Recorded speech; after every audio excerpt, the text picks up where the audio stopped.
Hi everyone. Today's video will continue to look at the second line of defense.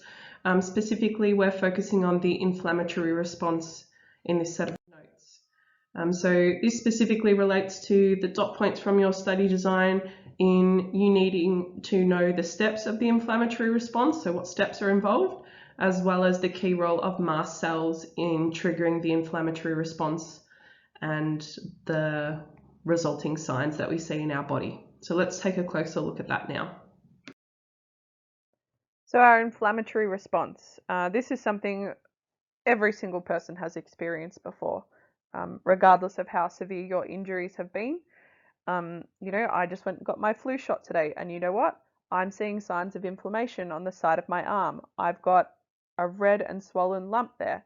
It does feel hot to touch. It was a little bit painful when the needle went in. It's not so painful now, but I'm seeing signs of inflammation. So inflammation is your body's natural reaction to a pathogen entering your body. So that pathogen or that non-self antigen has broken through your first line of defense and is now inside your body. Because that pathogen has broken through the first line of defense, your second line of defense has now kicked in. So things like complement proteins, interferons, the different types of immune cells that we spoke about in the previous set of notes, those things have all kicked into action. And because of those things performing their jobs, we are starting to see what's known as inflammation, right? Where we see red or swollen areas where the pathogen has entered our body. It might feel a little bit hot because we've got increased blood flow. You might even see some pus starting to appear.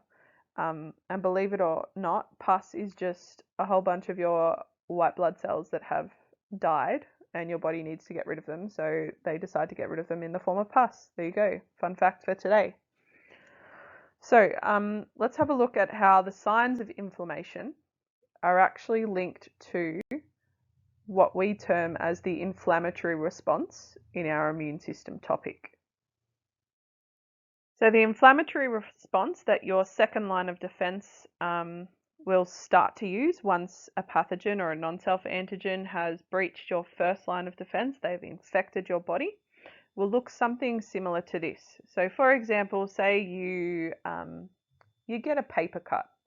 I'm sure we've all had it. Very painful, probably more painful than any other small injury I've had, and I don't know why they sting so much, but they do. So you've got a paper cut. More than likely, there was bacteria on the surface of your finger, or perhaps the paper that you accidentally sliced your finger open on. The point is that a pathogen, without you even realizing, has actually managed to breach your first line of defense because we have broken our skin and it now has access to the tissue below. So you will remember from last lesson we spoke about mast cells. Mast cells were the immune cells that were found in the tissue of your body. So mast cells are usually the first ones to detect that a pathogen has actually entered your body. And they do that by identifying those non-self antigens on the surface of the pathogen.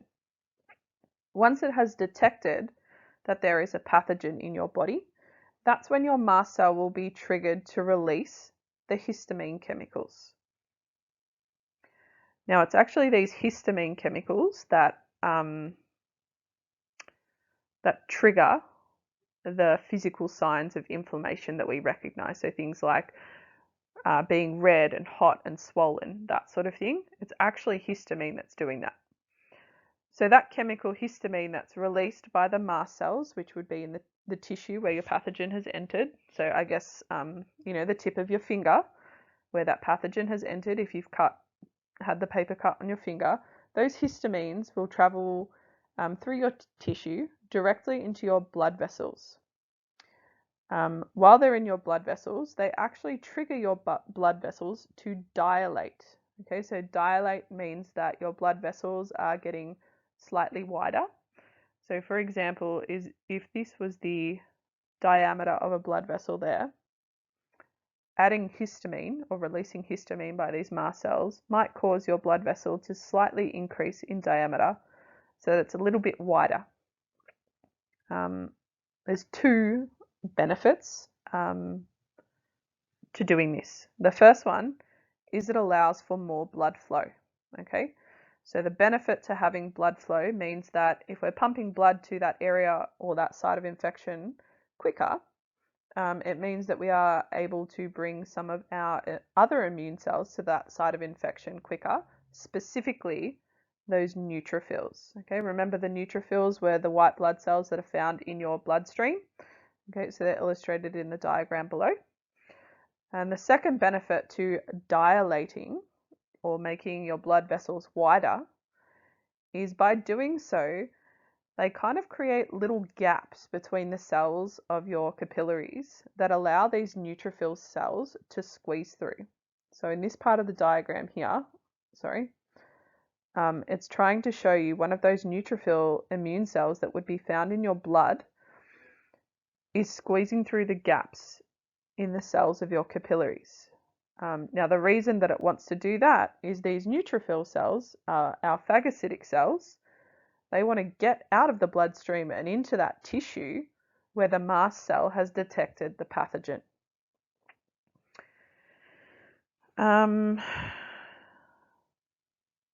Just checking to see if I've, yep, and I'll just quickly talk about dot point 3 because I haven't really said anything on that.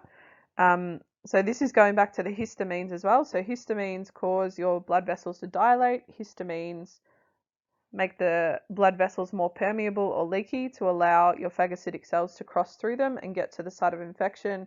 And that middle one there at 3, they signal other phagocytic cells to the site of infection. Yes, neutrophils are an example of a phagocytic cell, but I'm also talking about macrophages and dendritic cells, which would also be in the surrounding tissue, but may not be as close to the site of infection as a neutrophil. So it takes them a little bit longer to get there.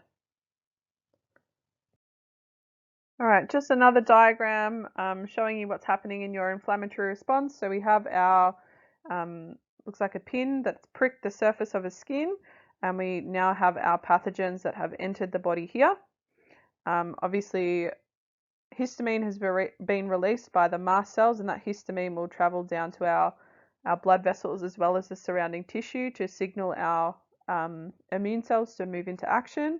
We've got some of our phagocytic cells down here. These would be an example of the neutrophils.